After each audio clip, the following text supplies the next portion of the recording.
সে অনেক পুরনো দিনের কথা। বাগদাদ শহরের গলিগুলোতে ধুলোবালি নরম বাতাসের সাথে উড়ত এবং চারিদিকে ঘরবাড়ির সোনালি রং আর ছাদে সূর্যের আলোর ছাপ দেখা যেত। সেখানে এক ধনী বণিক বাস করতেন, যার নাম ছিল হামিদ শাহ। আল্লাহ তাকে অগুন্তি সম্পদের নেয়ামত দান করেছিলেন। বাড়ি, জমি, সম্পত্তি সব কিছুর প্রাচুর্য ছিল, কিন্তু সন্তানের দিক থেকে তার কপালে কেবল একটি ছেলের ভাগ্য জুটেছিল, যার নাম ছিল শাহজাদ। হামিদ শাহ তার একমাত্র পুত্রকে গভীরভাবে ভালোবাসতেন, কিন্তু ভালোবাসার পাশাপাশি তিনি শাহজাদের শিক্ষায় বা তরবিয়তে কখনো কোনো ত্রুটি রাখেননি। তিনি প্রায়শই তার ছেলেকে জীবনের নীতি বোঝাতে গিয়ে বলতেন, বাবা, এই যে সম্পদ তুমি দেখছো, এ তো জলের বুদবুদের মতো, আজ আছে কাল নেই। দুনিয়া কারো বিশ্বস্ত নয়, আজ হাসায় কাল কাঁদিয়ে দেয়। আসল সম্পদ হলো জ্ঞান আর বিচক্ষণতা। শাহজাদ ছোটবেলা থেকেই বাবার উপদেশ মন দিয়ে শুনত। সময় কাটতে থাকলো এবং শাহজাদ যুবক হলো। তার মন আর মস্তিষ্কে এখন পৃথিবীর বাস্তবতা ধীরে ধীরে জায়গা করে নিচ্ছিল। যখন তার বিবাহের সময় এলো, হামিদ শাহ তাকে একান্তে বসালেন। হৃদয়ের গভীর থেকে ছেলেকে উপদেশ দিয়ে বললেন, বাবা, এখন তুমি বিয়ে করতে চলেছ। আমি তোমাকে এমন একটি রহস্য বলবো যা আমার বাবা আমাকে বলেছিলেন। শোনো এবং মনোযোগ দিয়ে শোনো।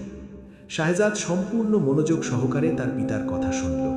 হামিদ শাহ গাম্ভীর্যের সাথে এগিয়ে বললেন, তুমি যে মেয়েকেই বিয়ে করো না কেন, প্রথম রাতে তাকে একটি প্রশ্ন অবশ্যই করবে। এমন কখন হয় যে 1 টাকা 2 টাকার চেয়েও বেশি মূল্যবান হয়ে যায়? যদি সে সঠিক উত্তর দেয়, তবে বুঝে নেবে সে বিচক্ষণ এবং ধর্মপরায়ণ নারী। কিন্তু যদি সে উত্তর দিতে না পারে, তবে বাবা, কিছু না ভেবেই তাকে তালাক দিয়ে দিও। এই উত্তর কেবল সেই নারীই জানে যে জ্ঞানী এবং খোদাভীরু হয়। শাহজাদ মাথা নেড়ে পিতার কথা মেনে নিল, যদিও বিষয়টি তার কাছে কিছুটা অদ্ভুত এবং কঠিন মনে হলো। কয়েকদিন পর হামিদ শাহ শাহজাদের বিয়ের জন্য প্রতিবেশী এক সম্ভ্রান্ত পরিবারের মেয়েকে মনোনীত করলেন। বিয়ের রাতে কনের সুন্দর আগমনে অনুষ্ঠান আলোকিত হয়ে উঠল। শাহজাদ মনে মনে পিতার উপদেশ স্মরণ করে বিনয়ের সাথে জিজ্ঞাসা করল, একটু বলো তো, এমন কখন হয় যে 1 টাকা 2 টাকার চেয়েও বেশি মূল্যবান হয়ে যায়? মেয়েটি কয়েক মুহূর্তের জন্য চিন্তায় পড়ে গেল। তার চোখে কিছু অস্বস্তি ছিল, কিন্তু সে উত্তর দিতে পারল না।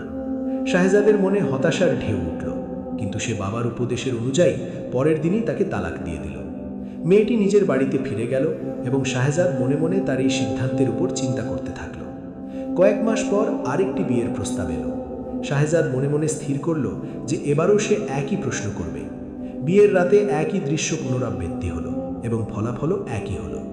দ্বিতীয় স্ত্রীও উত্তর দিতে পারল না এবং তালাক পেল। এবার শাহজাদের মনে দুশ্চিন্তা জায়গা করে নিল। তার মনে হলো প্রশ্নটি হয়তো সহজ নয় এবং নারীরা সবসময় প্রত্যাশা অনুযায়ী উত্তর দিতে পারে না। একদিন শাহজাদ তার দোকানে বসেছিল, যখন হঠাৎ একটি সুন্দরী মেয়ে দোকানে প্রবেশ করল। তার চোখে অদ্ভুত এক দ্যুতি ছিল, যেন জ্ঞানের আলো তার ভেতর থেকে ঝিলিক দিচ্ছিল। শাহজাদ তাকে দেখেই থেমে গেল। আপনার কি দরকার? শাহজাদ বিনয়ের সাথে জিজ্ঞাসা করল।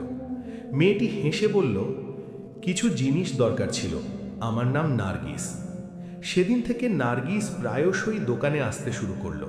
তাদের মধ্যে কথাবার্তা বাড়তে লাগলো এবং শাহজাদ তার বুদ্ধিমত্তা ও সৌন্দর্যে মুগ্ধ হলো। মনে ভালোবাসা জাগলো এবং সে ভাবল, এবার আমি নার্গিসকেই বিয়ে করব এবং এইবার আমি সেই বোকার মতো প্রশ্নটি করব না। আল্লাহ যা চাইবেন তাই হবে।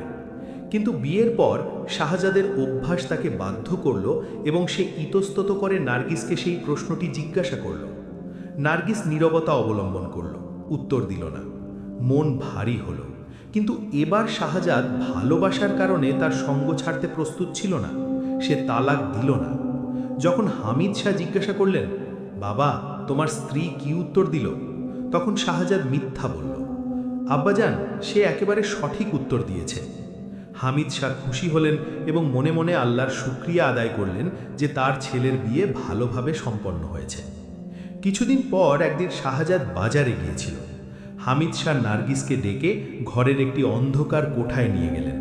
সেখানে একটি গোপন কুঠুরি ছিল, যেখানে সোনা এবং মূল্যবান হীরায় ভরা একটি গুপ্তধন সুরক্ষিত ছিল। নার্গিসের চোখ চকচক করে উঠল। হামিদ শাহ গাম্ভীর্যের সাথে বললেন, এই গুপ্তধন আমি শাহজাদের জন্য সুরক্ষিত করে রেখেছি, কিন্তু আমার ভয় হয় যে সে এর কদর করবে না। এই গোপন কথাটি কেবল আমার আর তোমার মধ্যে থাকবে।